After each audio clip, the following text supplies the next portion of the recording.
Bienvenue à Radio Fitness avec vos animateurs Éric Laquer et Charles Vincent. Aujourd'hui à Radio Fitness, on a le plaisir de parler hypnose avec Anne-Marie Tremblay, qui est hypnothérapeute professionnelle, spécialiste en perte de poids.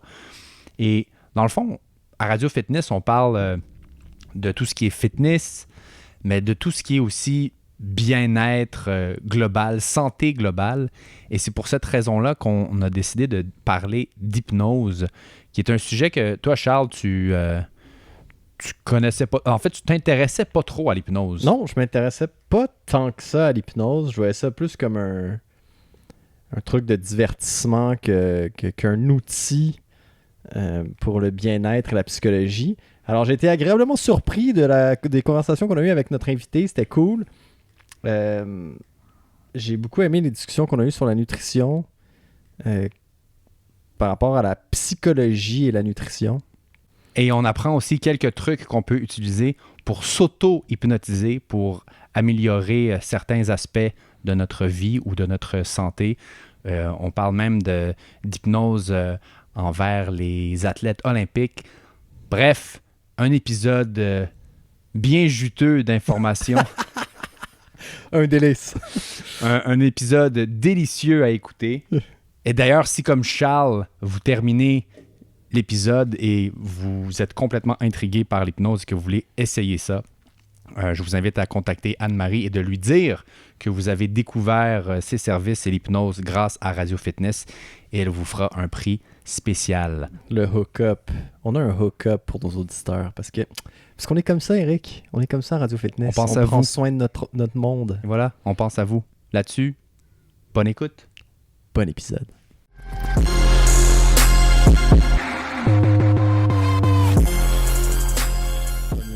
Oui, c'est parce qu'on parle d'hypnose. Je sais que toi, tu fais de l'hypnose pour plusieurs choses. Oui. On parle d'anxiété, de stress, confiance en soi, douleur, allergie, perte de poids.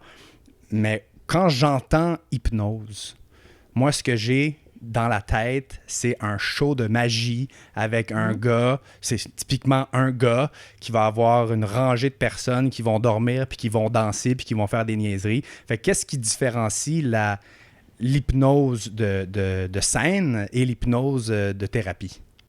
Bon, alors, qu'est-ce qui les différencie? Bien, d'abord, c'est le spectacle. Monsieur Mesmer, il fait de l'hypnose de spectacle parce que c'est de lui qu'on parle. Il est très connu ici au Canada, mais il est encore plus connu en France. En France, ouais. C'est une méga vedette, Mesmer, je savais pas. Qui s'appelle tous les jours Éric Normando, qui vient de Saint-Jean-sur-Richelieu et qui, lui, a développé une passion pour l'hypnose et parce que travailler avec le subconscient, c'est quelque chose qui est, oui, magique. Et comme c'est peu connu, quand tu apprends à connaître ça, tu peux, oui, peut-être, j'étais pour dire contrôler les gens, c'est pas vrai, tu peux t'amuser à faire du spectacle. Je vais vous expliquer un petit peu comment ça fonctionne. Oui, okay? S'il vous plaît. Que ce soit pour l'hypnose de spectacle ou pour l'hypnose thérapeutique, hein, ça prend un inconscient qui veut faire ça. Okay. Donc, impossible en hypnose de faire quelque chose à quelqu'un qu'il ne voudrait pas faire ou qui est contre ses valeurs.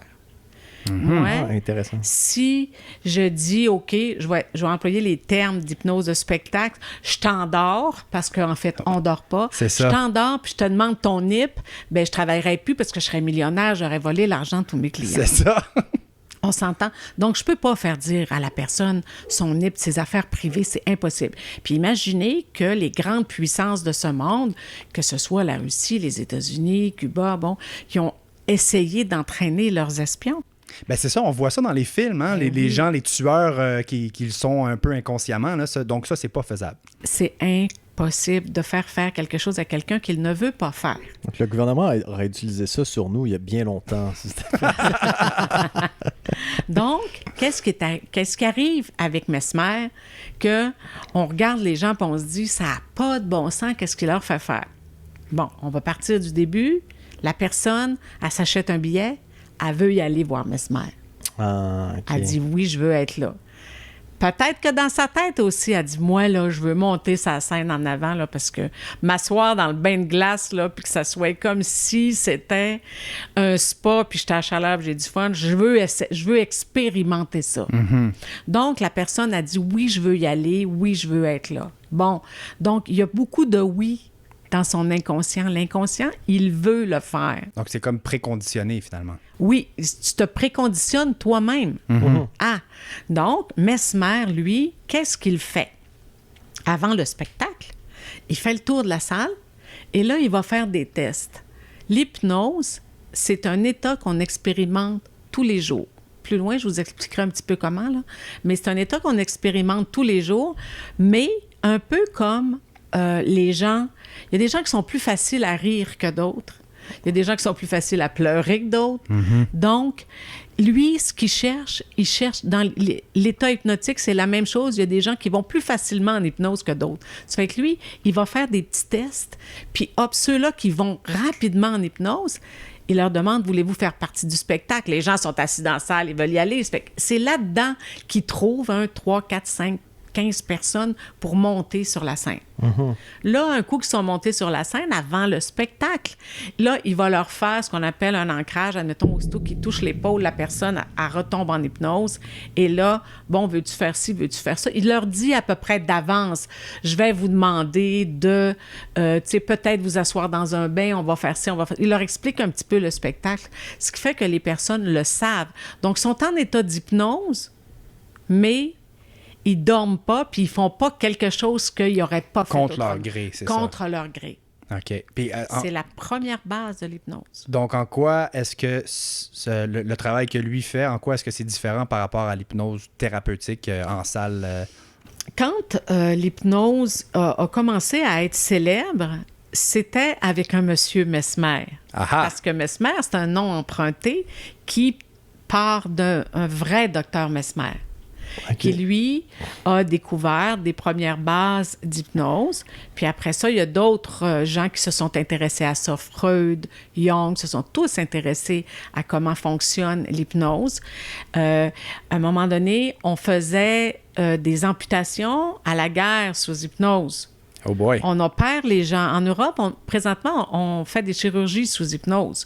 Mais quand l'éther a été découvert, c'était moins long de mettre l'éther d'en face de la personne qui tombait direct endormie que de commencer à faire de l'hypnose puis la garder dans cet état-là pendant toute l'opération. Oui. Donc, l'hypnose a commencé par être thérapeutique avant d'être de spectacle.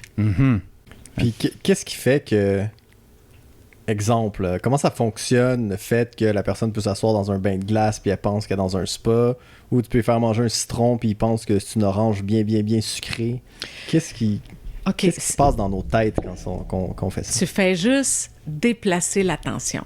OK. Une femme qui accouche, elle suit des cours, elle respire, est tellement concentrée sur sa respiration qu'elle sent moins la douleur dans son ventre. C'est juste ça, l'hypnose. C'est de se concentrer ailleurs et on ne sent pas. Parce qu'on peut contrôler la douleur par l'hypnose. Parce que quelqu'un qui a beaucoup de douleur, on va faire une séance d'hypnose, puis on va lui dire, tu t'imagines, il y a plusieurs scénarios dans une salle des machines. Puis là, tu arrives, puis là, tu montes. Et le centre de la douleur dans ta salle des machines, il est là. Puis là, il y a un bouton. Puis le bouton, ta douleur, tantôt, tu me dis qu'elle était à 8. Là, tu peux descendre le bouton 7, 6, 5, 4, 3. Puis la douleur va descendre chez la personne. Ça va durer quelques heures, ça ne durera pas des jours et des jours, mais des gens qui ont des douleurs chroniques, on leur enseigne à faire de l'auto-hypnose. Parce qu'en fait, la douleur, c'est quoi? C'est rien de concret. C'est un endroit, c'est un signal qui part d'un endroit où tu as mal, qui monte au cerveau. Alors, on va modifier le signal. Il y a une chose qu'on ne fait pas, c'est enlever la douleur à 0. Parce qu'elle est là pour quelque chose, elle est bénéfique. Mais ça serait possible, c'est ça que tu es en train de dire. Ça serait possible de la mettre à 0, mais on ne va pas faire ça pour pas que la personne se blesse. C'est quand même incroyable. Ben oui. Puis dans le cadre du podcast, on parle de santé globale et tout. Comment est-ce que l'hypnose peut nous aider dans notre santé globale? Comme moi, j'ai de la difficulté à voir comment l'hypnose peut aider dans la perte de poids, par contre. Peux-tu nous expliquer ou nous donner des exemples? Oui, je peux donner un exemple parfait. J'ai une dame qui vient me voir. Elle dit, moi, je suis une bébête à sucre. J'ai une addiction pour le sucre, comme un autre a une addiction pour l'alcool ou la cigarette ou la drogue. Donc, elle dit, moi, quand il y a du sucre dans la maison, là, je fais juste penser, faut que j'aille... Elle dit, j'achète des bonbons pour mes petits-enfants. Ils n'en ont jamais mangé. Mes bonbons! Elle dit, quand j'ai des bonbons dans la maison, il faut que j'aille les manger. Elle a une addiction pour le sucre qu'elle a installée, que son subconscient a installée quand elle était petite. Tout se joue entre 0 et 6 ans. Tout à l'heure, je vous expliquerai un peu plus le fonctionnement du cerveau entre ces âges-là. Mm-hmm. Donc, elle a installé ça. Donc, avec l'hypnose, on va aller désinstaller qu'est-ce qu'elle a installé. Et comment on fait? On la met en état d'hypnose, puis on lui fait des suggestions hypnotiques qui font que elle va aller se défaire de ça. Fait que moi, je lui fais une séance d'hypnose. C'était sa première séance à vie. Puis, pendant la séance, je lui fais lever les bras comme ça. Puis là, à un moment donné, elle dit, là, je prends en hypnose, pas en tout, là. là, moi, je pourrais bien les ouvrir, les yeux, là, je les garde fermés parce que... Mais je pourrais les ouvrir, là, puis je prends en hypnose, mais pas du tout. Okay. Regarde. Concentre-toi. Là, je continue ma séance, je termine la séance et le lendemain, elle va dîner chez Saint-Hubert avec ses frères et sœurs. Tu sais, les desserts de Saint-Hubert, là, hein, le pudding au chômeur, puis bon. Elle ne mange pas de dessert. Oh. Et elle raconte sa séance d'hypnose à ses frères et sœurs. Puis là, ils ont dit, ben là, regarde, c'est pas ce talent d'hypnose hier, là, c'est un effet placebo, là. Ça, c'était... Moi, je l'ai vu en hypnose le samedi, ça, c'était le dimanche. Elle m'écrit le jeudi. Elle dit, là, le goût du sucre n'est pas revenu, là. Il va-tu revenir? Je ne sais pas. C'est ton inconscient, c'est pas le mien. Mm-hmm. Ben, ça, c'était en septembre l'année dernière. Et le goût de sucre n'est jamais revenu. Elle mange du sucre, elle mange du dessert maintenant, mais elle n'est plus obsédée. Oui. Génial. C'est incroyable. Puis quand... tu sais, ça, en plus, c'est une dépendance physique aussi. Ouais. C'est quelqu'un qui arrête de manger du sucre, c'est quand même difficile. Oui. Et... Fait que là, elle a comme perdu sa dépendance physique et psychologique aussi. Oui. Puis, comment ça se fait? Genre, comment ça affecte le cerveau? Ouais, exactement. Qu'est-ce qui se passe dans sa tête? C'est que tu es capable de couper le lien entre son cerveau. Complètement. Puis quand tu amènes quelqu'un dans de l'hypnose comme ça, tu fais quoi? Est-ce que tu dois trouver la raison de tu sais, comme elle, tu dis que c'est entre 0 et 6 ans que ce genre de truc-là s'imbrique dans notre cerveau. Est-ce que tu dois lui faire parler de ça? Est-ce que tu dois trouver la racine du problème? Pas toujours. OK. C'est pas nécessaire. C'est pour ça que c'est des thérapies brèves. J'ai pas besoin de savoir le pourquoi elle l'a installé. OK. J'ai juste besoin d'être capable de l'hypnotiser pour aller dire à son inconscient, va défaire ça. Va enlever ça. Puis l'inconscient, il sait quoi faire. Garde, on est des êtres... Là, j'ai des frissons, là. On est fait... Avec notre cerveau, tout ce qu'on veut, tout ce qu'on pense, puis notre réalité, c'est juste 10%. Toutes nos émotions, tout ce qu'on vit, c'est 90%. Et toutes ces émotions-là, on les installe de notre naissance. Bon, OK, je vais expliquer comment fonctionne le cerveau. Parfait. OK? Donc, le cerveau, quand tu viens au monde puis qui est tout petit, la vitesse des ondes dans le cerveau sont la vitesse de l'état d'hypnose. C'est-à-dire, il y a bêta, gamma, bon, je ne sais pas tous les noms, là, mais donc le cerveau, les ondes du cerveau vont un peu plus lentement, ce qui fait qu'un enfant de 0 à 6 ans, il est en état d'hypnose continuellement. C'est pour ça qu'on peut lui donner beaucoup de suggestions. C'est pour ça qu'il achète tout. Tu sais, quand on dit un enfant, il apprend tout avant 6 ans. Il apprend, tu sais, les langues, on peut tout lui enseigner. Puis là, c'est tout le package qui s'en va dans le 90% qu'on n'utilise pas. Mm-hmm. Mais qu'est-ce qui va s'installer aussi? C'est si papa dit, t'es bon là-dedans. Si papa dit, t'es pas fin. Si papa dit, ou maman, je dis papa, là, mais c'est un parent va dire, regarde, toi, t'es égoïste, toi, t'es pas fin, toi, t'es... Et l'enfant, il n'est pas capable de faire la différence entre un bon ou un mauvais parent. Fait que qu'est-ce qu'il fait? Sa réaction, c'est... On entend ça des fois, hein, des enfants, les parents se séparent, puis les enfants, ils se mettent ça sur le dos, pensent que c'est de leur faute. L'enfant de 0 à 6 ans va automatiquement s'approprier le fait que c'est lui qui n'est pas correct, que c'est lui qui fait ça pas correct. Puis là, qu'est-ce qu'il veut? Il veut que ses parents, ils l'aiment. Oui. Il veut que ses parents, ils le voient. Il veut que ses parents le considèrent. Alors, si on retourne avec notre perte de poids, peut-être qu'une petite fille va se mettre à manger beaucoup pour être grosse, assez pour que sa mère la voie. OK? OK. Ou peut-être qu'un mononcle va l'avoir regardé d'un œil coquin, ou peut-être être allé même un peu plus loin, et ça, il y en a beaucoup. Puis là, elle va se dire, ben moi, je vais manger, je vais être assez grosse, puis je vais être assez laide qu'il n'y a plus personne qui va me regarder. Donc, on installe, quand on est petit comme ça, des comportements. Et pour se faire aimer, ben peut-être qu'on va... Tu sais, on a 4 ans, 5 ans, 6 ans, on va aller faire un beau dessin pour papa. Hein? Okay. On apporte le dessin. Garde, papa, je t'ai fait un dessin. Garde, maman, je t'ai apporté des fleurs. Garde, puis en grandissant, ça va être, garde, je t'ai fait un beau dessert. Garde, je mange... Tu comprends? Oui, garde, moi, là, je vous aime tellement, là, le garde-manger, il est tout le temps bien plein. Il y a tout le temps plein de belles affaires là-dedans. Et là, on essaie de maigrir. On maigrit un petit peu, mais notre inconscient, il revient. Hey, si j'ai plus de manger dans le garde-manger, là, ils vont dire que je m'occupe pas bien d'eux autres. Il faut que le garde-manger soit plein. Puis là, il faut qu'il y ait des chips, puis il faut qu'il y ait du sucré, puis il faut qu'il y ait...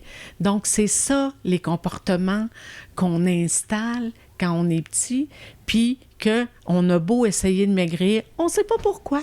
Puis on s'en rend pas compte, c'est ça. On s'en rend pas compte. C'est dans l'inconscient. On le sait pas, c'est dans l'inconscient que quand on est petit, de 0 à 6 ans, on a installé toutes sortes de patterns. Fait que c'est bien que tu parles de ça parce que c'est vrai que la plupart des gens, on se rend compte qu'ils ont une mauvaise relation avec la nourriture. C'est souvent ceux qui ont des problèmes.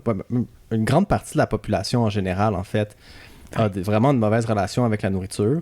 Puis c'est cool d'apprendre que justement ça se crée dans cette période-là de notre vie parce que souvent, on a absolument aucune conscience de où ça vient, ces problèmes-là, puis quand est-ce que ces problèmes-là ont commencé, puis pourquoi, tu sais.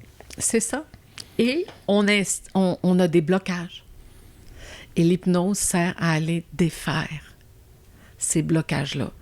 Puis j'ai pas besoin de savoir si la petite fille a fait ça pour plaire à sa mère ou si elle a fait ça. Je fais juste dire à l'inconscient, va défaire. Tu sais, des fois, on dit, on a tout à l'intérieur de soi pour se guérir soi-même.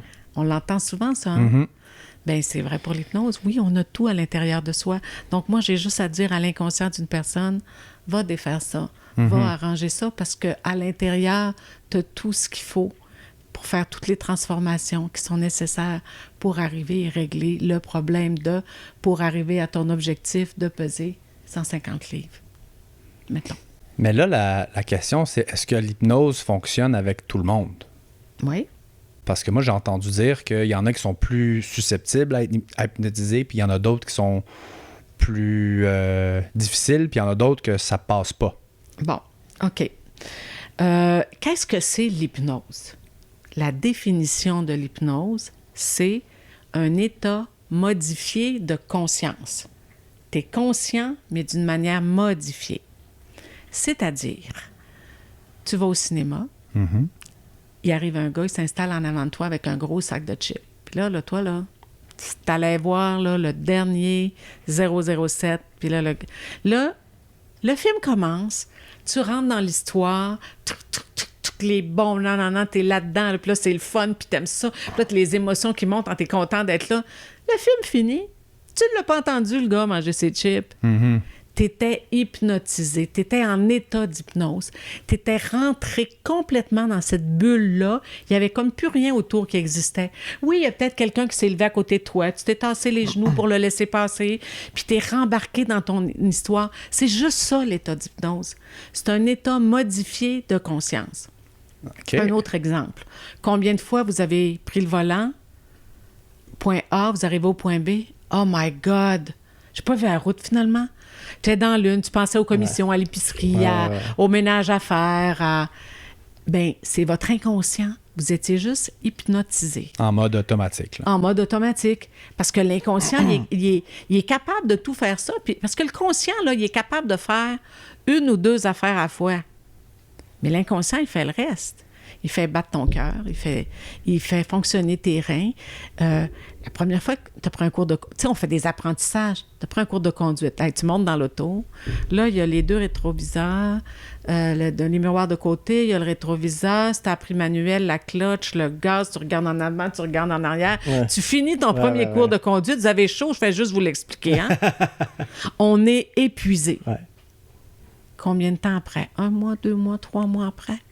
Tous les comportements se sont installés et on les fait sans y penser. Non, on les fait en mangeant, en se maquillant. En écoutant la radio, en parlant au téléphone. Tout se fait, tous ces gestes-là se font d'une manière inconsciente. Mais donc, est-ce que ça veut dire que les hommes sont plus assujettis à l'hypnose parce qu'ils ne sont pas capables de faire 2 choses à la fois? Non, mais ils sont aussi faciles puis aussi le fun à aller en hypnose. J'ai beaucoup de plaisir avec mes clients masculins. Mais tout ça pour dire que tout le monde... Il y a des gens qui sont plus faciles à faire rire que d'autres, sont plus faciles à faire pleurer, sont plus faciles à aller en hypnose. Mais tout le monde rit, tout le monde pleure et tout le monde vit l'état d'hypnose quotidiennement sans savoir que c'est ça. D'où t'es venu ton intérêt pour l'hypnose? Bien, je l'ai expérimenté moi-même. Il y a quelques années, je suis allée en PNL. La PNL, c'est programmation neurolinguistique. C'est une science qui a été développée dans les années 70 par des gens qui voulaient faire de l'hypnose, mais ils n'avaient pas le droit parce que dans les années 70, surtout aux États-Unis, les médecins s'étaient appropriés l'hypnose. Si tu n'étais pas médecin, tu n'avais pas le droit de faire de l'hypnose. Alors, eux, à partir de ça, puis dans les années 70, on est au début des ordinateurs, de la programmation, blablabla. C'est pour ça que ça s'appelle programmation neurolinguistique. Ce sont des techniques d'hypnose qui ont été modifiées pour les faire sans mettre la personne en état d'hypnose. Donc, moi, j'avais rencontré quelqu'un qui faisait de la PNL et personnellement, moi, j'avais acheté quand j'étais petite que j'étais égoïste et paresseuse. À cette époque-là, entre 0 et 6 ans. Là. Entre 0 et 6 ans. OK. Oui. Tu sais, moi, je suis l'aînée de 6 enfants. Il y a 12 ans de différence entre moi et le dernier. Et maman disait, Anne-Marie, veux-tu m'aider? « Oh, maman, je joue. » « Oh, que t'es paresseuse. » Tu sais, bon, j'allais à l'école, moi, j'arrivais avec 85 %. Mais Anne-Marie, t'es paresseuse, t'es tellement intelligente, t'aurais pu avoir 95 100 %. Donc, moi, j'ai acheté ça, que j'étais égoïste et paresseuse. Mm-hmm. Puis, toute ma vie était teintée de ça. Moi, j'ai voulu avoir des enfants, puis je voulais des jumeaux, parce que des jumeaux, ils vont jouer ensemble, vont être tout le temps ensemble, ils ne pourront pas se faire dire qu'ils sont égoïstes. C'est ça. Fait que j'avais teinté toute ma vie, et quand j'avais des discussions avec ma mère, bien, ça ressortait ça, là, je venais mal, ça n'avait pas de bon sens. Alors, je rencontre quelqu'un qui est coach en PNL, et je fais 2 séances avec lui, et après 2 séances, la Anne-Marie égoïste et paresseuse a disparu. Wow! Oui. Moi aussi, j'ai fait wow. Ben oui. Puis j'ai dit non. Puis là, je me disais, OK, là, je fais ça. Quelqu'un m'appelait, me demandait quelque chose. Là, je disais, c'est-tu parce que je veux pas me faire dire que je suis égoïste ou c'est parce que ça me tente vraiment de le faire? Mais je vous jure, au bout de 3 mois, 4 mois, 5 mois, moi aussi, je me suis posé la question, vas-tu revenir? Tu sais, comme ma bébé, t'assures que ça va revenir? Non, c'est jamais revenu. Et ça fait 8 ans de ça. Tu devais tout le temps te challenger par rapport à ça, puis tout le temps te poser des questions, puis être dans le doute. Souvent. Ça a-tu vraiment marché? Mais non, ça se peut pas. Non, c'est moi qui ai une autre perception, je sais pas trop. Non. Et je n'ai plus le sentiment que je suis égoïste. Je ne l'ai plus le sentiment que je suis paresseuse. Et c'est fini. Le mal-être qu'il y avait à l'intérieur de moi quand je pensais à ça, il a disparu. Donc là, moi, je faisais du réseautage, puis des coachs, il y en a 4 ou 8 au coin de rue. Fait que j'aimais ça, la PNL, mais j'ai dit non, je ne vais pas faire des cours de PNL, là, parce que je vais être coach, un autre coach de plus, non. C'est vrai qu'il y a une mode de ça, les coachs, les coachs de vie, là, c'était la grosse Oui, mode. c'est ça. Donc là, j'ai découvert, après ça, vous autres, vous êtes dans le sport, un pharmacien français qui, lui, il est pharmacien, hypnothérapeute, il fait du Ho'oponopono aussi. Si vous connaissez ça. Et il dirige en hypnose des athlètes. Il les aide à faire des Olympiques, à faire des... Donc, c'est sa spécialité. Donc, j'ai commencé à écouter. Il avait fait toute une série de vidéos sur comment fonctionne le cerveau, l'inconscient face à l'hypnose. Puis là, j'ai dit... Moi, il faut que j'apprenne ça. C'est ça que je vais faire. Je vais être hypnothérapeute. Alors, j'avais acheté de mon monsieur français une formation de 35 heures. Puis là, j'ai dit, c'est le temps des fêtes qui s'en vient, là. Appelez-moi pas. Cherchez-moi pas. Je suis chez moi et j'apprends l'hypnose. C'est pas un peu égoïste, ça, de faire ça? Charité bien ordonnée commence par soi-même. Écoute, c'est tellement plaisant. Donc, maintenant, 1000 heures plus tard, après ces formations-là et d'autres, ben là, mais j'ai maintenant le titre d'hypnothérapeute. Et j'ai décidé de justement de me spécialiser en perte de poids. Mm-hmm. Pourquoi?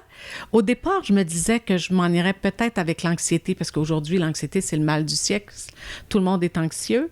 Mais en même temps, moi, je suis ménopausée et donc, je fais partie des femmes qui disent, ben là, la ménopause, le poids est plus dur à perdre, et j'ai fait beaucoup d'auto-hypnose et moi-même, j'ai perdu 35 livres. Wow. Donc, je suis la preuve que ça marche. Ben oui. Et tant qu'à me spécialiser dans quelque chose, vous autres, vous êtes dans le sport, hein? Si on veut devenir bon en bicyclette, en ski, en tennis, c'est bien plus long que si on fait juste du tennis ou juste du ski, puis que là, on décide qu'on va loin. Mm-hmm. Ouais. Donc, c'est pour ça que je peux arrêter quelqu'un de fumer, aider quelqu'un à arrêter de fumer, je peux gérer l'anxiété, mais... puis j'ai eu quelques clientes en perte de poids, puis je trouve que la raison pour laquelle on prend du poids, on en a parlé un petit peu tout à l'heure, les raisons sont tellement différentes que j'ai beaucoup de plaisir à aller décortiquer tout ça, puis aider les gens là-dedans à défaire tous ces blocages-là, puis surtout qu'ils perdent, mais qu'ils ne le reprennent pas. Ben, c'est ça, c'est toujours ça l'effet de yo-yo. Hein? Oui. Tu parlais tantôt de cet homme... inconnu, parce que tu ne l'as pas nommé, qui a le français dont tu parlais, Oui. Qui, lui, se spécialisait à suivre des athlètes olympiques. Oui. Donc, ça faisait partie de mes questions. Comment est-ce que l'hypnose peut nous aider dans le sport? Bien, lui, ce qu'il raconte, il s'appelle Olivier Madelrieux. Ah, voilà, le coquin. Il est là. Il s'appelle Olivier Madelrieux. Olivier Madelrieux. Et c'est le fun de le suivre parce que, de base, il est pharmacien. Mm-hmm. Donc, les pharmaciens français utilisent autant les méthodes holistiques que les méthodes, les médicaments chimiques. Ils font aussi de l'homéopathie. Et, il est spécialisé en hypnose. Il donne des cours. Puis, ce qu'il disait, c'est...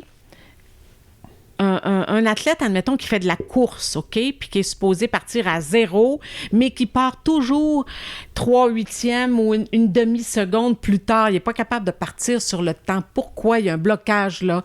Alors, il va aller l'aider dans ça. Un exemple qui m'est arrivé à moi. Moi, je suis madame... Le sport, là, moi, j'ai étudié en musique, là, puis j'ai lu tous les livres d'une bibliothèque, là. Je ne suis pas le type sportif. OK? Mon mari, quand je l'ai rencontré, on avait presque 40 ans. Il est niveau 2, il enseigne le ski à Tremblant. Puis il me dit, je vais t'enseigner le ski. Je dis, parce que moi, je monte pas sur une chaise, j'ai le vertige, là. Puis là, il me disait, plie-toi, c'est comme au tennis, là. J'ai jamais joué au tennis. Mauvaise référence. Comme une guitare, tu sais. Parle-moi d'une guitare, parle-moi d'un saxophone, mais parle-moi pas de... L'année dernière, j'ai commencé à marcher. Fait que moi, je suis madame 3 mois. Ben là, ça fait un peu plus longtemps que je fais du ski, là. Mais l'année dernière, j'ai commencé à marcher tout en faisant de l'auto-hypnose pour maigrir. Et je viens de dépasser les 1600, 1700 kilomètres.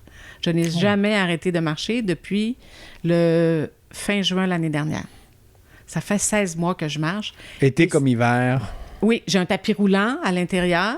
D'ailleurs, je viens de m'en acheter un neuf que j'ai traîné aujourd'hui parce que l'autre, il était brisé. Et à l'extérieur, fait que j'ai plus de raison de ne pas marcher. J'en ai un à l'intérieur. Netflix est mon meilleur ami. Et donc, je n'ai jamais arrêté de marcher. Et c'est facile. Qu'est-ce que ça fait, l'hypnose? Ça vient installer la facilité. Tu sais, les gens disent « Ah, moi, je comprends pas, je me décide pas. Je le sais qu'il faudrait que je fasse ça, mais je me décide pas. Je sais qu'il faut que je m'occupe de mon corps. » Donc, avec les séances d'hypnose, on vient faire de notre corps notre meilleur ami, celui duquel il faut s'occuper. Parce qu'on en a juste un corps. Hein? On s'occupe mieux de nos voitures que de notre corps. Notre auto, on lui donne la bonne gasoline, on va faire le changement d'huile, on s'arrange pour que ça soit huilé, que ça soit beau partout. Quand elle est finie, la voiture, là, on la jette et on en achète une autre. On donne à notre corps n'importe quelle chenoute, n'importe quelle merde, puis quand il va être fini, on va mourir. On n'aura pas un autre. Il n'y en aura pas un autre après. Là, ouais. Non, quand on va avoir développé du diabète, qu'on va avoir développé toutes sortes de maladies conséquentes au fait que ce qu'on lui donne à manger, tu es en alimentation, donc ce qu'on lui donne à manger, c'est son carburant. Notre corps, c'est juste un objet chimique là, qui a besoin d'eau, qui a besoin de potassium, magnésium. Alors, il faut lui donner les bonnes choses. Absolument. Et l'hypnose fait que ça nous donne le goût. Et ça devient plus simple ou plus facile, comme Plus tu dis. facile. Plus facile. Super.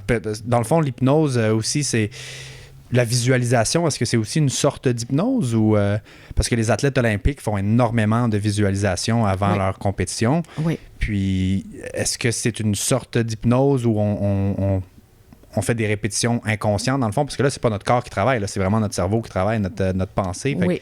Est-ce que c'est une forme d'hypnose aussi? Oui. Quand on fait de la visualisation, c'est pas tout de répéter une phrase. La partie la plus importante de la visualisation, c'est l'émotion qu'on va mettre avec. OK. S'il n'y a pas d'émotion, tu as beau répéter la phrase. Tant que tu voudras, tu ne vas rien changer.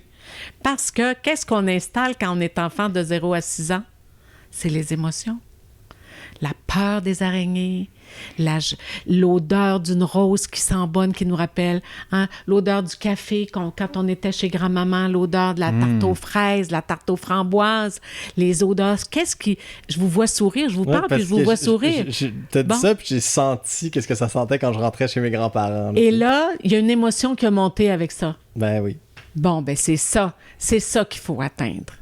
C'est l'émotion. Fait que là, ça, c'était une mini-hypnose. Je me suis fait mini-hypnotiser. Là. Ben, en fait, moi, quand je fais une hypnose à un client, je vais chercher ses émotions puis je le fais monter. OK, maintenant, quoi de toi fait ça? C'était quoi? Comment t'étais quand t'étais avec tes grands-parents, oui?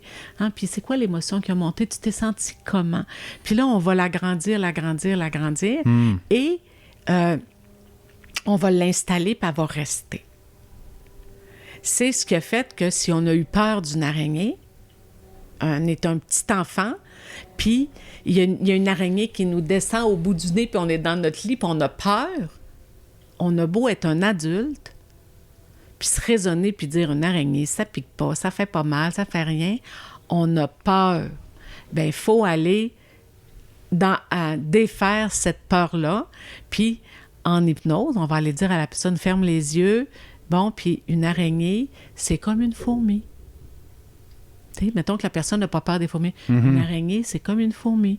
Puis on va aller installer ça et la peur des araignées va disparaître. Donc, j'imagine que, étant donné qu'on peut briser des peurs, on peut en créer aussi. Oui. Fait que quelqu'un de... Mais donc là, ça briserait la règle que tu me dis que quelqu'un n'accepterait pas une hypnose qui va contre ses valeurs. Fait que je pourrais pas installer une peur des serpents, par exemple, à quelqu'un qui adore les serpents. Non. OK. Non, c'est pas le but de la thérapie, non. Anyway. Non, mais tu sais, il y a des gens mal intentionnés dans tout. Oui, il y a des gens mal intentionnés dans tout. On sait pas, tu sais. Fait que... Mais je peux vous raconter, mon professeur qui m'a enseigné l'hypnose, je recommencerai, c'est un joueur de football. Le français? Non, pas le français.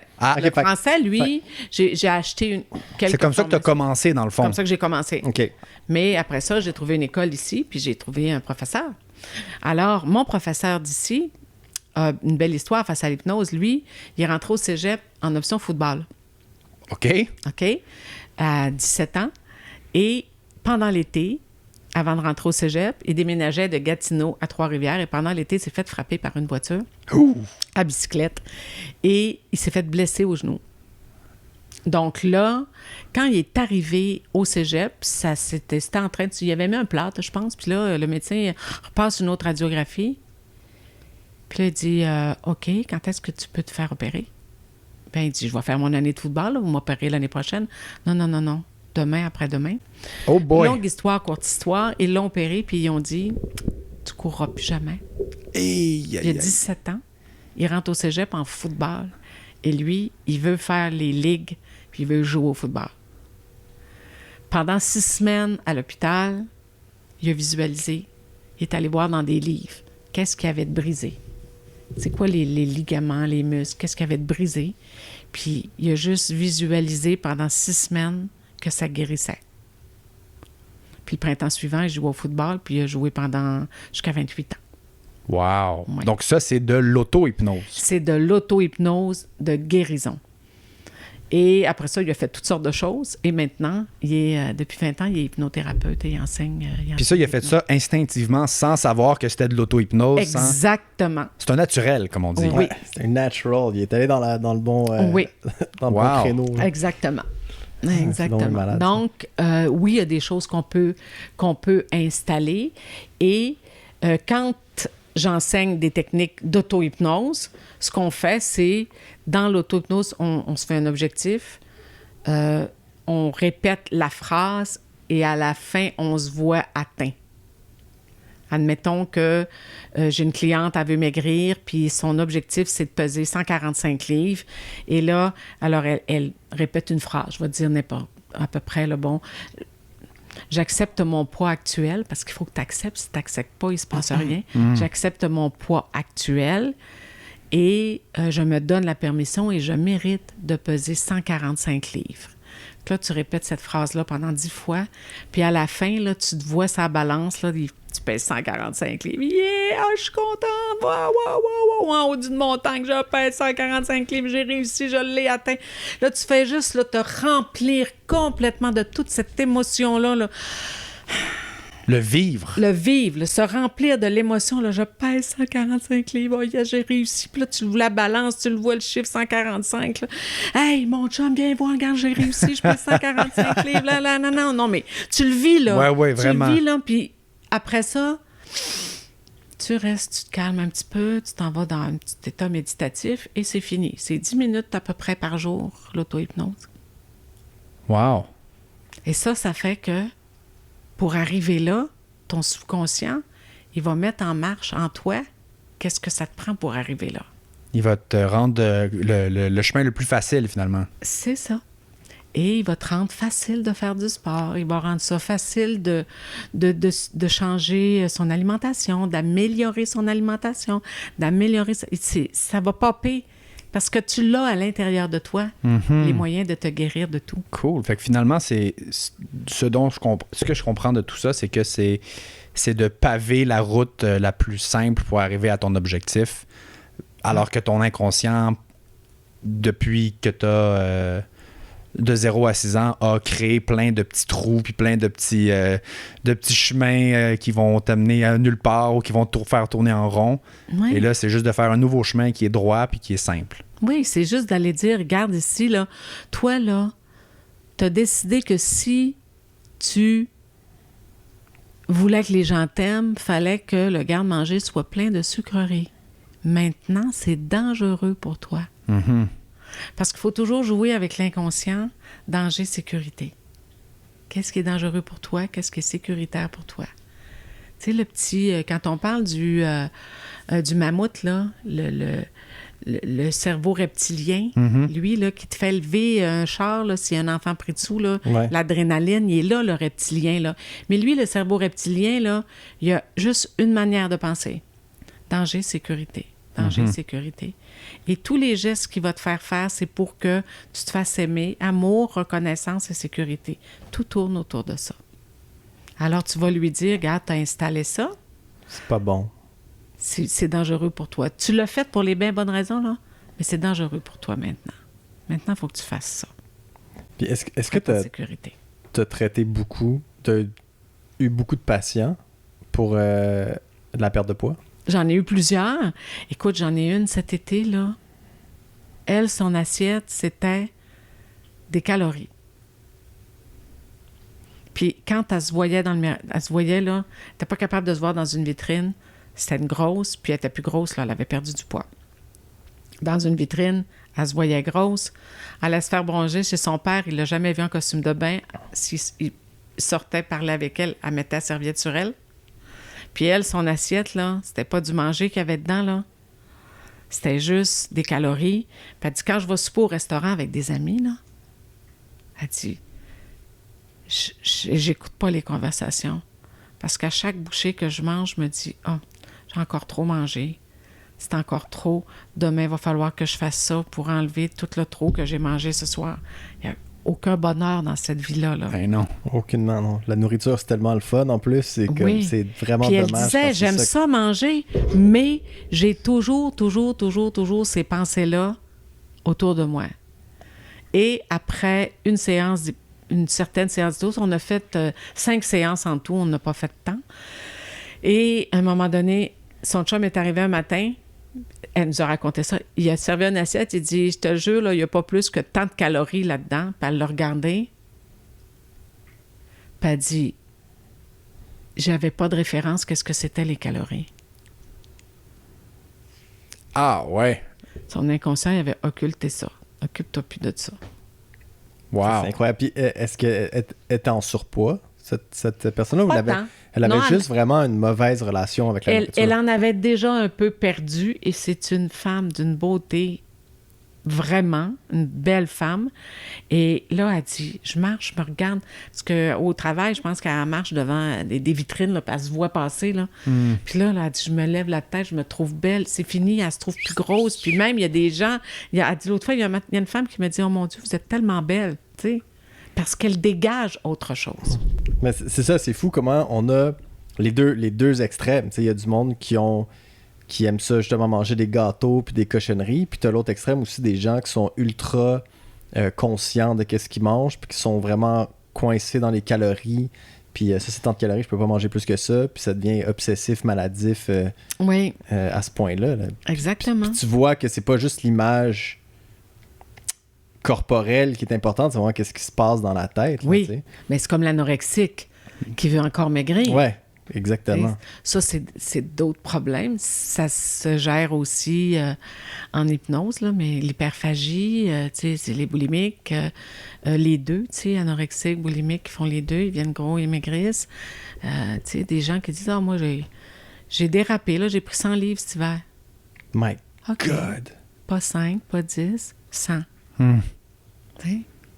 Faut déraper longtemps. Là. Léger dérapage. En hiver. Faut déraper longtemps. Là. Mais tu sais, quand la dame a dit, c'est parce que j'ai acheté un gâteau au chocolat puis une tarte au sucre, j'ai mangé dans la soirée, les deux, tout seul. Ben, c'est ça. Mais moi, j'ai toujours eu cette... tu sais, à un moment donné, tu le vois, là. Pour te rendre à 100 livres, c'est parce qu'il faut que tu aies passé par 30. Il faut que tu aies passé par 50. Il faut que tu aies passé par 80. Puis là, tu arrives à 100 livres. Surtout quand c'est dans une période courte comme ça, là, un hiver. Là, quelqu'un qui prend 100 livres en un hiver, après 30 livres, à un moment donné, tu dis, là, il y a quelque chose qu'il faut qu'il arrête. Là, là il faut, après 50 livres, tu dis, ben là, il me semble que je m'en vais pas dans le bon chemin. Là, mais j'ai l'impression que ces gens-là se disent, je suis déjà rendu là. Premièrement, est-ce qu'ils se sont pesés? Probablement pas. Deuxièmement, ils ont des vêtements assez larges pour que ça sont capables de suivre. Troisièmement, pourquoi ils ont pris ce poids-là? Tu sais, des fois, il y a une raison. Là. Ben oui. Le COVID, là, la COVID, là ou là, c'est la COVID ici et le COVID en France. Bon. C'est toujours différent en France. Oui, ils sont jamais pareils, mais c'est quand le garde-manger devient ta principale pièce de ta maison. Mm-hmm. Tu sais, t'es pris dans la maison, là. Puis quand t'es dans la maison, ben tu manges. Alors là, c'est à longueur de journée. Donc oui, peu. Un autre que j'ai entendu, elle me dit, ben moi, ma mère s'est suicidée. Je me sentais coupable. J'ai pris 80 livres. J'ai complètement tout lâché, tout... Bon, il y a des gens qui sont pas nécessairement en dépression, mais juste en déprime, mettons. Mhm. Tu sais, c'est en déprime. Bon, tu te laves plus, tu fais plus de ménage en maison, tu fais plus ci, tu fais plus ça, tu manges n'importe quoi. Alors, tu sais, c'est pour ça que je dis, c'est quelque chose que j'aime travailler parce que les raisons sont multiples. Ben, c'est Ouais. ça. Ben oui. Les causes, chaque personne qui arrive en avant de toi, elle est unique. Elle a sa propre raison pour laquelle elle a pris du poids. Puis si on peut l'aider. Mais ce qui est très bien, c'est que non seulement tu règles le problème de poids, mais en plus, tu règles le plus important, qui est la relation que ces gens-là ont avec la nourriture. Parce Mais que c'est- on voit ça tout le temps, des gens, je vais faire cette diète-là, font une diète, perdent le poids, surtout que la diète, la diète, c'est comme on dirait qu'il y a un début puis une fin, tu sais. À un moment donné, elle est finie, puis là, les gens, ils reprennent tout le poids qu'ils ont perdu parce qu'ils n'ont pas réglé, justement, ce que tu vas régler, c'est qui est la racine de c'est leur ça. problème, tu sais. Puis, comme je l'ai expérimenté moi-même, tu sais, 8 ans plus tard, elle n'est jamais revenue, la Anne-Marie égoïste et paresseuse, là, en lui. Elle a été là pendant 57 ans. Puis là, ça fait 8 ans qu'elle n'est pas revenue. C'est-tu oui. réglé? Ben, c'est pas réglé, ça. Ben oui. Tu sais, Très fait que réglé. Je l'ai la preuve que quand on va jouer au bon endroit, tu sais, c'est pas de mettre une béquille, là. C'est vraiment Non. aller changer la pierre et faire que la maison, maintenant, elle se tient bien. Ben, j'étais curieux de savoir ton ratio de succès avec tes clients, c'est quoi? Si tu devais mettre un pourcentage dessus. Bon, le succès, c'est... ça dépend des normes que toi, tu t'es mis, OK? Admettons, une cliente vient me voir pour être anxieuse, OK? Bien, probablement que si elle est anxieuse, puis je vais lui dire, ben, tu sais, l'anxiété dans ta journée, là, c'est quel pourcentage du temps, là? Tu sais, 8 sur... Mets-moi un chiffre, ton anxiété. Bon, 8 sur 10, 9 sur 10, 8, 9, OK. Bon, là, après 5, 6, 7, 8 séances, là, je vais lui redemander, il est à 6, 5. Là, tout à coup, la cliente, elle ne revient plus. Moi, là, j'aurais aimé ça, la rendre calme. Mais elle, là, elle a fait passer son anxiété de 8 à 4. Elle est correcte pour vivre avec ça. C'est elle. Donc, c'est quoi le... C'est elle qui juge du succès, finalement. Oui, c'est ça. Alors, est-ce que c'est un succès pour moi? Ah, j'avoue Moi, que c'est dur à dire. Là, tu Ben, sais. alors, c'est pour ça que j'ai appris à ne pas me fixer de succès. OK. Tu comprends? Parce que si la personne, elle vient pour... bon, j'en ai une qui est venue parce qu'elle avait peur des araignées. OK? Elle a encore peur, mais l'autre fois, elle me dit, j'étais dans ma voiture, il a descendu une araignée du rétroviseur. Elle dit, avant, là, j'aurais arrêté l'auto là, puis je me serais sauvée en courant. Elle dit, là, j'ai attendu au coin de la rue, j'ai tourné le coin, puis là, j'ai pris un Kleenex, puis j'ai enlevé l'araignée. Bon, ben, on s'entend. Belle amélioration. Solide. C'est ça. Ça veut pas dire qu'elle va se mettre à les élever, là. Tu comprends? Il y a une marge. Mais pour elle, j'aurais voulu faire peut-être une autre séance de plus pour qu'elle soit encore plus calme, mais Elle est était correcte comme satisfaite avec ça, Oui, c'est ça. elle est confortable avec Finalement, ça. c'est ça l'important, c'est que le client soit satisfait avec le résultat qu'il a puis qu'il peut Oui. continuer. Un autre exemple, j'ai une cliente qui vient me voir, est sur la liste pour l'opération bariatrique. Oh boy. C'est ce que j'ai dit, oh boy. C'est quoi cette opération? C'est l'opération bariatrique, c'est refaire l'estomac. Maintenant, ils mettent ce qu'on appelle un anneau gastrique.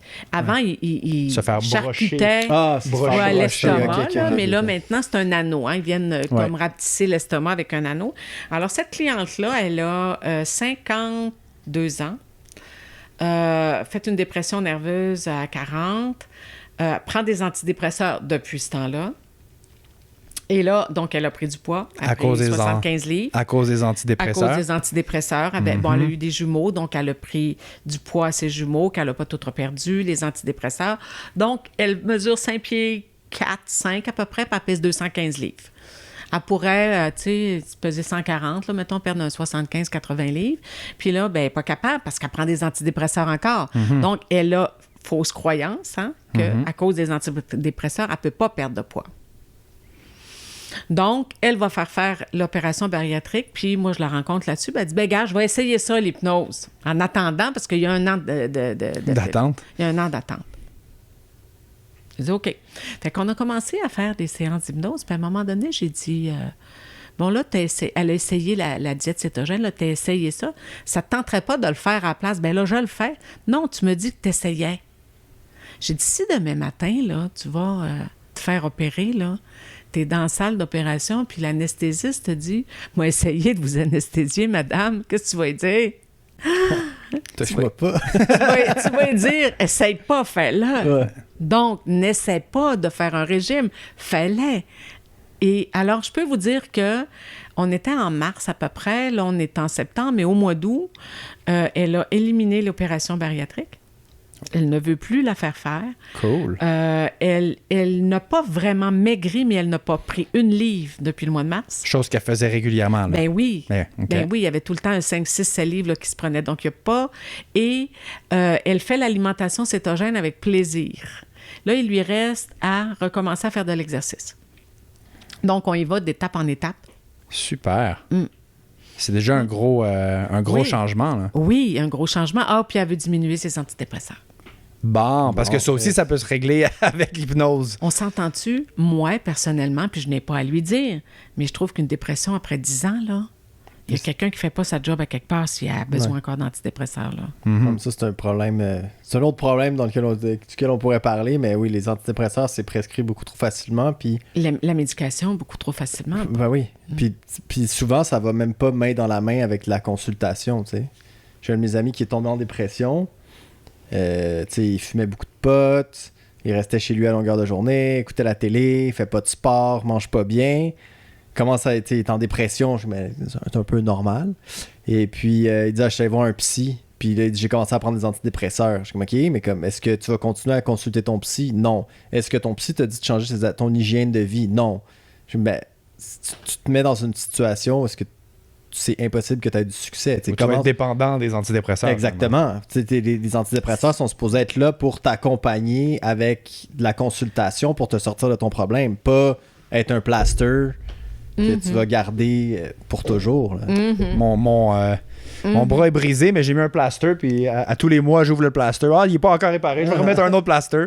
Ça aide pas. C'est ça, exactement. Puis c'est un peu révoltant. Oui. Il y avait quelqu'un qui m'a donné une bonne analogie avec ça. C'est comme si je te disais, j'ai une roche dans mon soulier, puis ça me fait mal, puis tu me donnes des antidouleurs à la place d'enlever la roche qu'il y a dans mon soulier. T'sais. C'est exactement la même chose. Mm-hmm. Et par curiosité, Oui. en suivant cette analogie-là, ça prend combien de temps en hypnothérapie, enlever la roche? Je me plais à dire que l'hypnose fait partie des thérapies brèves. Donc, il y a des tableaux qu'on peut trouver sur Internet, là. La psychanalyse, après 600 séances, t'es guéri à peu près à 10%. Oh boy. En psychothérapie, après 1 an ou 2, t'es guéri à 60-70%. Puis en hypnose, après 6 à 12 séances, t'es guéri à 90% ou plus ou moins, là, tu sais. Donc, c'est des thérapies brèves parce qu'on va travailler, tu sais, on travaille au bon endroit. Dans le subconscient directement. Oui. On reformate la matrice interne, finalement. Là. Oui. C'est un reset sur l'ordinateur. Mais sérieusement, tu me donnes le goût vraiment d'essayer. J'ai jamais eu d'intérêt pour ça. Jamais. OK. Puis là, le fait qu'on en parle, sérieusement, ça me donne vraiment le goût d'essayer. Mais c'est parce que tout le monde a des petites bébites. Oui. T'sais? Tout le monde a, tu sais, je m'entends pas avec mon frère ou avec ma mère, c'est comme ça, ou au travail. Il y a des gens autour de moi, il y a toujours les femmes qui se sortent pas des relations toxiques, Oui. les gens toxiques autour de nous. Ouais. Pourquoi on n'est pas capable de se sortir de ces gens-là? Mais c'est juste un manque d'amour. La personne, elle veut tellement se faire aimer que elle va souvent pas les agresseurs, les toxiques, les manipulateurs. J'allais dire les toxicomanes, mais ça, c'est une autre chose. Non, c'est une autre histoire, ça. Mais c'est une autre Oui, addiction. c'est ça. Mais c'est presque plus facile enlever une addiction que aller à quelqu'un que sa solution de survie dans la vie, c'est faut que je me fasse aimer de tout le monde. Tu sais, des gens, on dit, souvent les artistes sont comme ça, on dit on est des gouffres d'amour. Tu sais, on donne des spectacles, on n'a jamais assez. My God! Ça, c'est des beaux sujets. Ben, c'est peut-être pour ça aussi qu'on a il y a un taux élevé de suicide chez les artistes et d'utilisation de drogue et addiction. Peut-être, mais parce que souvent, on les entend dire à la télévision, à moi, j'en ai jamais assez, là. Ouais. Puis, Dalida s'est suicidée, tu sais, oui. Vous avez pas connu Dalida, là? Gigi, celle qui chantait Gigi Lamoroso, là. Oui. Donc, elle s'est suicidée, puis c'était une vedette internationale. Elle m'a dit, tu sais, tu vas donner un spectacle, il y a des milliers de personnes qui t'applaudissent, t'arrives chez vous, tu rentres, il n'y a personne, il n'y a pas un chat, tu vis toute seule. Tu sais, c'est fini. Ouais. Fait que c'est quand tu as un gouffre, là, tu viens 15 minutes après le spectacle de retomber dans ton gouffre, ton manque d'amour, Ben oui. ton besoin d'amour. Et donc c'est des séances brèves. Bref, moi, je dis la thérapie pour la perte de poids, 4 à 6 séances. 6 séances à 2 par mois, ça fait 3 mois. Fait que sur 3 mois, là, on a le temps de voir la personne évoluer, tu sais. Fait que c'est pas... on s'engage pas à des 1 an, 2 ans, 3 ans, ça finit plus, là. Ah oui, c'est beaucoup moins long que les antidépresseurs, finalement. Et en parlant d'antidépresseurs, oui. parce que tu disais l'anxiété, le stress, ça court les rues, tout le monde est stressé. Oui. Beaucoup plus maintenant qu'il y a 50 ans, il y a 100 ans, avec la vitesse de tout qui augmente. Avec le COVID. Oui, avec cette situation-là, ça a augmenté le stress pour tout le monde. Fait que, quels sont quelques petits outils qu'on peut utiliser, parce que tu parlais d'auto-hypnose, pour s'aider à augmenter notre qualité de vie par rapport au stress? Mon préféré, c'est la cohérence cardiaque. D'accord. On t'écoute. Est-ce que vous connaissez la cohérence cardiaque? Absolument pas. Écoute, j'ai l'impression qu'on va le découvrir. Ben là, les gars. Bon, d'abord, juste pour vous dire que ce dont je vais vous parler, c'est pas dans les airs, là. C'est enseigné aux dirigeants d'entreprise pour les aider à retrouver le calme. C'est-tu le 4 par 4 par 4? Non. OK. Non, mais c'est le 4 par 7 par 8? C'est le 10 par 6. Ah, OK. bon, OK. OK. Donc, c'est une respiration qu'on fait. On inspire en 5, on expire en 5 et on fait 6 respirations à la minute. Donc, 10 secondes, 6 respirations, 1 minute. Et qu'est-ce que ça fait? Ça accorde les battements du cœur avec les ondes du cerveau. Oh. Et on fait ça pendant 3 minutes et les effets de ces 3 minutes-là se répercutent sur les 4, 5, 6 prochaines heures. Wow. Donc, le matin, un petit 3 minutes de cohérence cardiaque. Après ça, et il y a une application gratuite que vous pouvez télécharger sur vos téléphones, vos tablettes, qui s'appelle Respirelax. Respirelax. Oui. Respirelax. Oui. Et Éric la download en ce moment même. il y a un petit... il y a un petit... comme une bulle qui monte dans un tube et la bulle monte, elle descend. Fait que tu fais juste suivre la bulle. Ding, t'es rendu en haut, ding. Et tu fais ça 3 minutes, 3 fois par jour. Et la cohérence cardiaque, quand on est stressé, on fait augmenter le taux de cortisol. Oui. Donc, et le cortisol, il fait installer de la graisse autour de la taille. Mm-hmm. Parce que, comme il y a le stress, danger, sécurité, on va sécuriser la personne, on va y mettre du gras. Puis où est-ce qu'on met le gras? On le met autour du ventre parce que quand on va en avoir besoin, avec le foie et tout, ça va être l'endroit le plus proche pour aller le chercher. Donc, quand notre taux de cortisol est élevé, on a tendance à prendre du poids autour de la taille et l'application Respirelax permet d'aller retrouver le calme pour faire diminuer le taux de cortisol parce qu'aujourd'hui, dans notre société, le taux de cortisol est trop haut 24 heures sur 24, 7 jours par semaine. C'est pas juste le matin quand tu es dans le trafic ou c'est pas juste... C'est toute la journée avec le boss au bureau, avec les courses qu'il y a à faire, avec les enfants, les devoirs, l'entraînement qu'il faut faire. Bon, alors, tu sais, quand on additionne tout ça, il faut que je fasse ci, il faut, là. Garde le taux de cortisol trop haut. Alors, le plus beau conseil que je peux pas donner avec l'auto-hypnose, si on veut maigrir, puis l'auto-hypnose, c'est 10 minutes, 3 fois, 4 fois par semaine. Pourquoi 3 ou 4 fois par semaine? Parce que quand on fait de l'auto-hypnose, on va dans un état d'hypnose qui est moins profond, On s'auto-hypnose pas aussi profond que quand on va chez un thérapeute. Donc, des fois, ça prend plus de répétitions pour arriver au résultat. Donc, vous n'êtes pas obligé de payer 90 $ pour aller voir votre hypnothérapeute. Vous pouvez faire vous-même de l'auto-hypnose à la maison. Ben oui. Dans mon protocole de perte de poids, j'enseigne l'auto-hypnose. Moi, j'imagine que c'est comme aller au gym. Si on y va, plus qu'on y va souvent, plus nos résultats vont être Exactement. Puis meilleurs. moi, mon auto-hypnose, je la fais en marchant. Donc, c'est de joindre l'utile à l'agréable. Voilà. À un moment donné, je me suis rendu compte que c'était comme en conduisant. Tu sais, j'ai marché, je dis, voyons, il me semble que j'ai passé à travers du champ, là, puis j'ai pas vu le champ. Je dis, j'étais en hypnose. Ah, mon Dieu Seigneur, je devrais faire mon auto-hypnose en marchant. Donc, je répète mes phrases, puis avec mes émotions. Je fais ça en marchant. Et quand on fait l'auto-hypnose, est-ce qu'on répète nos phrases dans notre tête ou on les fait à voix haute? Les deux sont bons. OK. Quand je l'enseigne, j'enseigne de les dire à voix haute, mais des fois, en marchant, si on croise beaucoup de monde, Ouais, on peut avoir de l'air fou. on peut avoir l'air d'être au téléphone avec des petits écouteurs. Là. Aujourd'hui, c'est pas si pire que ça. Mais d'avoir l'air au téléphone en disant « je m'accepte », comme ça a l'air un peu bizarre. Écoute, je m'accepte comme je suis, OK? Je m'aime, c'est clair. Malgré que, bon, on s'en fout un peu de ce que les gens pensent. C'est notre bien-être. Surtout, ils font juste nous croiser. Ben oui. Ils n'ont pas le temps On verra d'entendre vraiment sûrement. qu'est-ce qu'on dit. Exactement. Il y a différents types d'hypnose. Oui. Il y a de l'hypnose pendule, avec la flamme, avec juste l'audio, la vidéo, etc. Y a-tu des types qui sont plus efficaces que d'autres? Parce que on discutait l'autre jour, puis tu disais que tu peux faire de l'hypnose par Zoom, donc on n'a même pas besoin de se déplacer pour avoir une séance d'hypnose. Fait que, quelles sont les techniques qui sont plus efficaces? Pendule, etc., etc. OK, bon. Pendule, c'est pas une technique.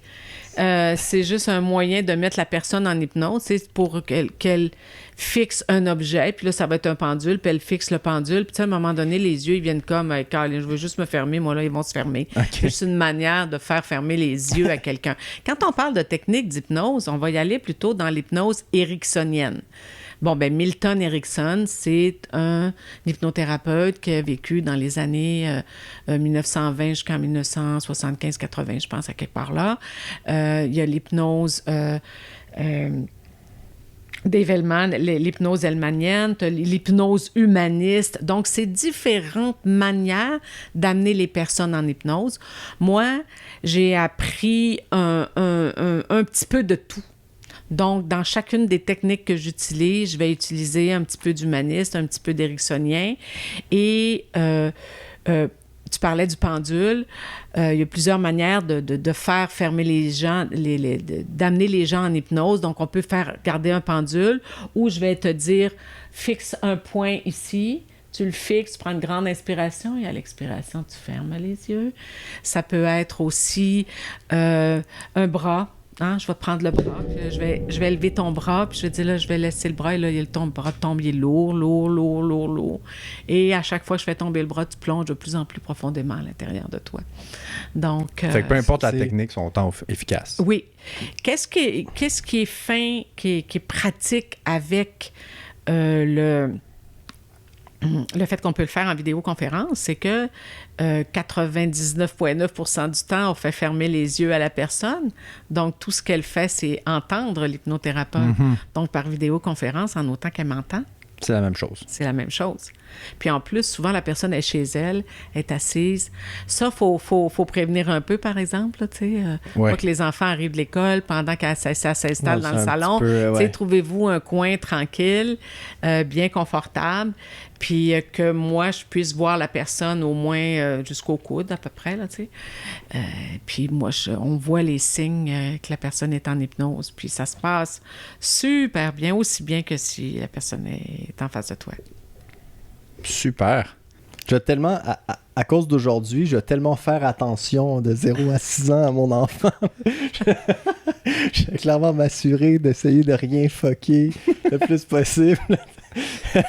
Mais en même temps, il peut se fucker des affaires, puis lui, il a des choses à apprendre. As-tu des enfants? Non. Non.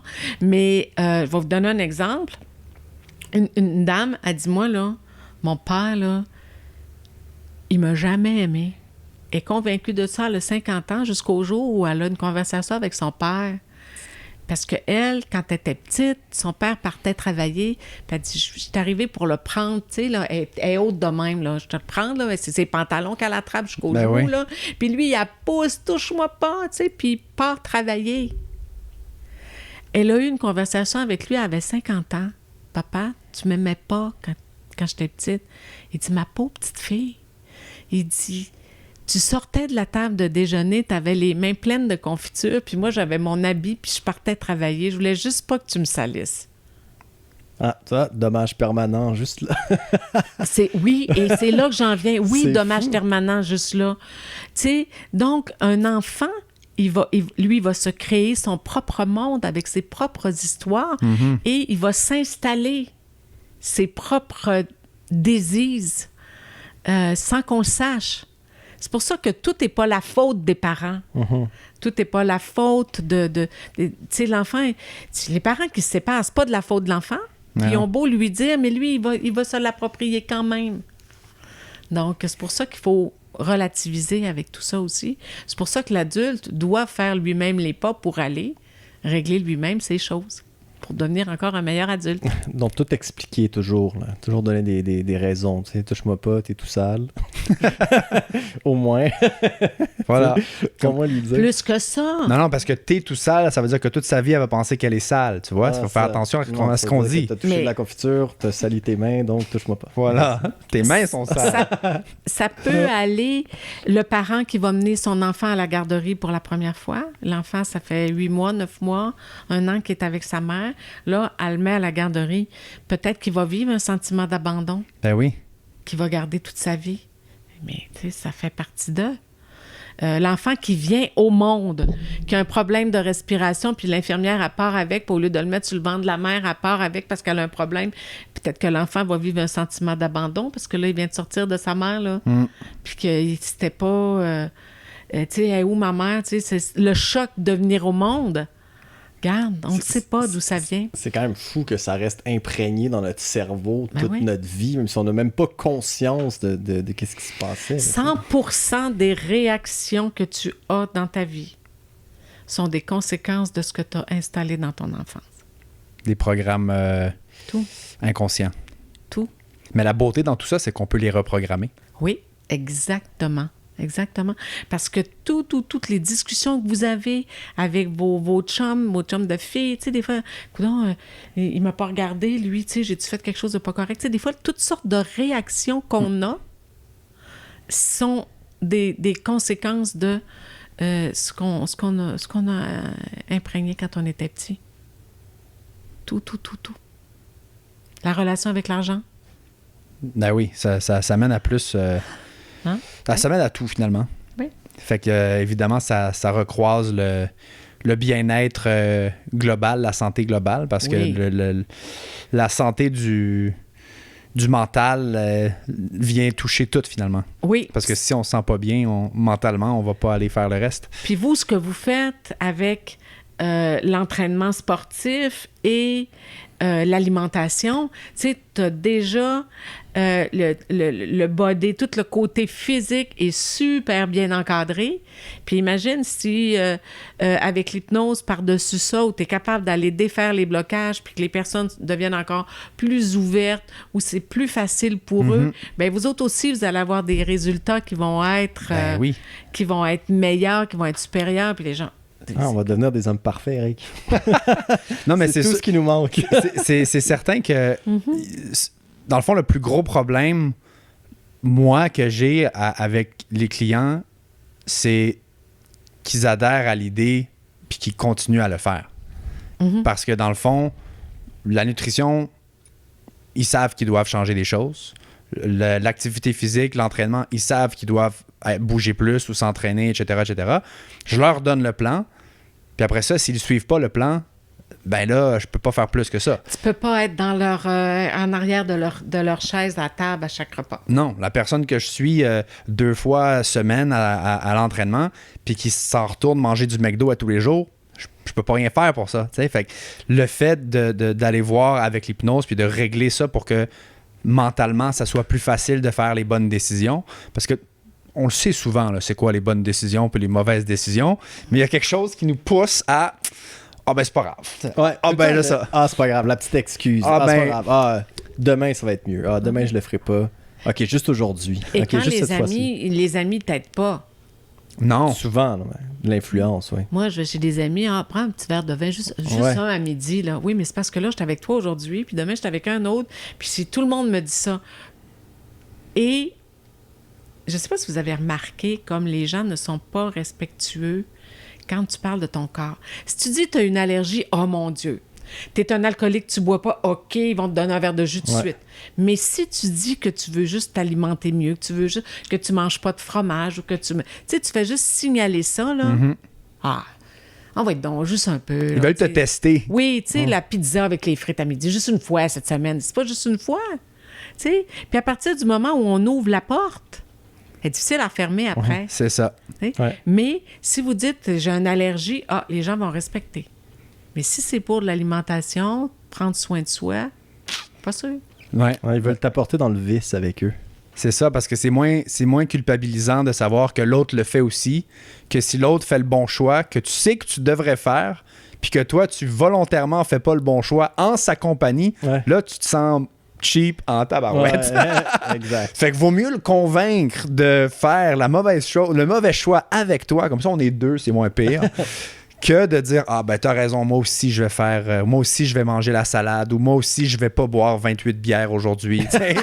Peu importe c'est quoi. 28 Et au même niveau, t'arrives les gens, vous en avez sûrement des clients qui ont perdu du poids. Puis là, il leur reste un 10 livres à perdre. Tu sais, le dernier 10 livres, c'est toujours le plus difficile. Puis là, Ouais. tout le monde leur dit pourquoi tu veux maigrir encore de 10 livres, là? T'es correct comme ça, là? Ben oui, T'es bien correct comme ça? Pourquoi c'est tout le monde qui décide quand est-ce que t'es correct? exactement. Hein? Sont-tu jaloux? Et parce que là, vu que quelqu'un, tu sais, il s'entraîne, il perd du poids, il est rendu tout beau, là, hey, tu devrais arrêter, là, plus Ah, que c'est ça, tu vas assez, être c'est trop correct. maigre, là, tu sais. C'est ça. assez fait. C'est assez fait, là. Repose-toi. Hey, Mange des frites. Bois 28 bières avec moi. Eh ouais. Fait que finalement, on doit organiser nos propres objectifs nous-mêmes, nous respecter là-dedans, Oui. bloquer les opinions des autres, chose qui n'est pas facile à faire, mais je suis sûr qu'en hypnose, on peut régler ça. Le fait de simplifier le blocage des autres, là. ben, de s'affirmer C'est ça. sans enlever la pression de l'opinion des autres. Parce que ça aussi, c'est un truc que pas mal de gens ont. Oui. Qu'est-ce qu'ils vont penser de... Fait que dans le fond, tout est possible d'être guéri par l'hypnose. Est-ce que... Ça peut faire le tour de tout, c'est ça qui est extraordinaire. Ben oui. Et puis, est-ce que... Ben ça, où est-ce que les gens peuvent te rejoindre? Les gens peuvent me rejoindre par ma page Facebook, l'hypnose pour vous avec Anne-Marie Tremblay, ou directement, puis ils vont trouver là-dessus mes coordonnées, mon numéro de téléphone. Sur LinkedIn aussi, une ex des réseaux sociaux, bien entendu, je suis là. Et par ma page Google Entreprise, l'hypnose pour vous aussi, à Boucherville. Super, on mettra Excellent. un lien quelque part dans notre podcast, donc regardez le lien quelque part. Ben merci beaucoup. Ben merci. Ça m'a fait tellement plaisir, C'était très tellement agréable. plaisir. C'était super agréable de répondre à toutes vos belles questions. Ben oui, Très merci intéressant. beaucoup. Merci, Eric. Merci Anne-Marie, ce fut un plaisir. Charles, écoute, on peut pas se passer de cette belle barbe. Non. Merci. Il serait temps que je la rase en plus, là. Ça sent bien.